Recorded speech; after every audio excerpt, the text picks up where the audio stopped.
Hello बच्चों, let's read the question. The question says flagella of prokaryotic and eukaryotic cells differs in. Question के अंदर हमसे पूछा गया है जो यूकैरियोटिक सेल का फ्लैजिला है और प्रोकैरियोटिक सेल का फ्लैजिला है उन दोनों के बीच में क्या डिफरेंस होते हैं. So now let's start the question. सबसे पहले हम क्वेश्चन को सॉल्व करने का की कॉन्सेप्ट देखेंगे. की कॉन्सेप्ट, तो क्वेश्चन को सॉल्व करने का की कॉन्सेप्ट क्या है हमारे कि हमें यूकैरियोटिक सेल के फ्लैजिला और प्रोकैरियोटिक सेल के फ्लैजिला के बीच में डिफरेंस पता होना चाहिए. तो हम दोनों ही हमारे अब यूकैरियोटिक और प्रोकैरियोटिक फ्लैजिला के बारे में जो है हमारे डिफरेंसेस को देखते हैं कि भाई इन दोनों के बीच में बेसिकली क्या डिफरेंस होते हैं.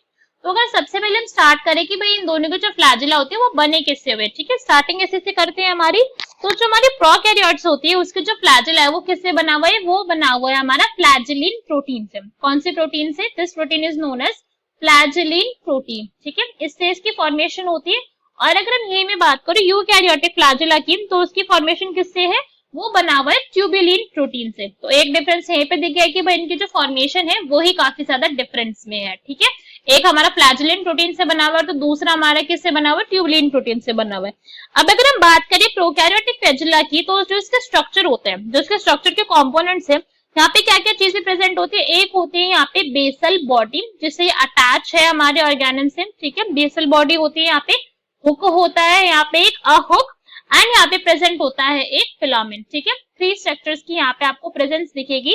और अगर हम यही बात करें किसकी, हमारे यूकैरियोटिक फ्लैजिला की, तो यहाँ पे किस चीज की प्रेजेंट होती है, एक होता है यहाँ पे बेसल बॉडी, और सेकेंड यहाँ पे क्या होता है एक शाफ्ट मतलब जो उसकी मेन बॉडी है, जो उसका स्टेम वाला रीजन, जैसे प्लांट का एक स्टेम होता है ना, उसको शाफ्ट बोल सकते हो. तो this is shaft only. Next अगर हम बात करें कि और इनके बीच में क्या डिफरेंस होता है, तो जो हमारा फ्लैजिला होता है प्रोकैरियोटिक सेल्स का, जो उसकी मोशन होती है रोटेटरी मोशन, मतलब जिस मोशन के अंदर वो रोटेशन शो करेगा, वो रोटेटरी मोशन कितने डिग्री के एंगल की होती है, वो होती है 360 डिग्री की. ठीक है, 360 डिग्री एंगल तक वो खुद को रोटेट कर सकता है. मगर हम वही बात करें यूकैरियोटिक की, तो इट इज ओनली 180 डिग्री. ठीक है, वो पूरा का पूरा अपने आप को रोटेट नहीं कर सकता है. तो इसकी मूवमेंट कैसी होती है, बैक एंड फोर्थ होती है. बैक एंड फोर्थ मतलब आगे पीछे वाली मूवमेंट है, ये पूरा खुद को रिवॉल्व नहीं कर सकता. फ्लैजिला जो होगा हमारे यूकैरियोटिक का, वो ऐसे ऐसे मूवमेंट करेगा, और जो हमारे यूकैरियोटिक का होगा वो इस टाइप की मूवमेंट को शो करेगा.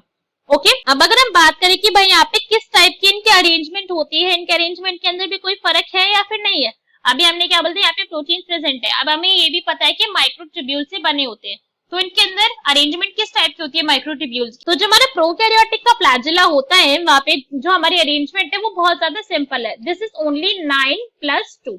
9+2 की फॉर्म में यहाँ पे अरेंजमेंट होती है किसकी, वहाँ पे माइक्रोट्यूब्यूल्स की. ठीक है, किसकी अरेंजमेंट है, इट इज ऑफ माइक्रोट्यूब्यूल्स की अरेंजमेंट है. मगर हम यही यूकैरियोटिक सेल की बात करें तो ये 9+2 अरेंजमेंट होती है. ओके, एक और पॉइंट हम यहाँ पे इनका डिफरेंस का पता चला. अनदर अगर हम पॉइंट इनका देखें कि और इनके अंदर क्या डिफरेंस होता है, तो जो होता है हमारा प्रोकैरियोटिक का फ्लैजिला, यहाँ पे एक पॉइंट जो देखा गया है कि ये शीथ के अराउंड कवर नहीं होते. There is no membranous sheath. Membranous sheath यहाँ पे क्या है, एब्सेंट है, कोई कवरिंग नहीं है इसके around. Membranes sheath is absent. ठीक है, यहाँ पे नहीं होती है.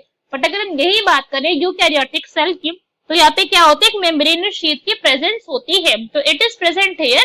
मेम्ब्रेनस शीथ यहाँ पे आपको ऑब्जर्व होगी प्रोटेक्टिव कवरिंग की तरह, जो क्या कर रही है, उसको प्रोटेक्ट कर रही है, मेम्ब्रेनस शीथ. ठीक है, अब अगर मैं एग्जांपल की बात करूं कि भाई मुझे कहाँ कहाँ ऑब्जर्व होंगी, ये भी तो पता होना चाहिए ना. तो अगर मैं प्रोकैरियोटिक फ्लैजिला की बात करूं, तो बैक्टीरिया के अंदर हमको ये ऑब्जर्व होते हैं, बैक्टीरिया. और अगर यूकैरियोटिक सेल्स की बात करें तो जो होती है हमारे ग्रीन एल्गी में भी कौन सी वाली ग्रीन एल्गी, जो हमारे क्लामाइडोमोनास है, उसके अंदर आपको इसकी ऑब्जर्वेंस दिखेगी. सो हम यहाँ पे क्या हो चुके हैं, सारे के सारे हमारे हमने यहाँ पे पॉइंट डिस्कस कर लिए. कुछ ऑप्शन सीट करते जो हमें गिवन है, हमारे ऑप्शन है, और चेक करेंगे कौन सा यहाँ पे करेक्ट है. ए में हमें क्या गिवन है, type of movement and placement in cell. तो भैया इसके अंदर डिफरेंस तो है, टाइप ऑफ मूवमेंट के अंदर बिल्कुल डिफरेंस है, एंड प्लेसमेंट इन सेल. मगर प्लेसमेंट इन सेल के ऊपर क्या होता है, इसके अंदर ज्यादा डिफरेंस नहीं है. This is not very much difference है. प्लेसमेंट ऑफ द सेल होते हैं ना, वो उसके अटैच वहीं पर ही होते हैं, दोनों सेम है. So this is wrong. Next is location in cell and mode of functioning. तो ये भी इनकरेक्ट हो गया, बिकॉज मोड ऑफ फंक्शनिंग दोनों का बेसिकली क्या है कि भैया इनको मूवमेंट प्रोवाइड करवानी है हमारे सेल को. ठीक है, मूवमेंट ही प्रोवाइड करेंगे ये, तो इसके अंदर डिफरेंस नहीं है. This microtubular organisation and type of movement, तो ये ऑप्शन क्या हो गया हमारा, करेक्ट हो गया.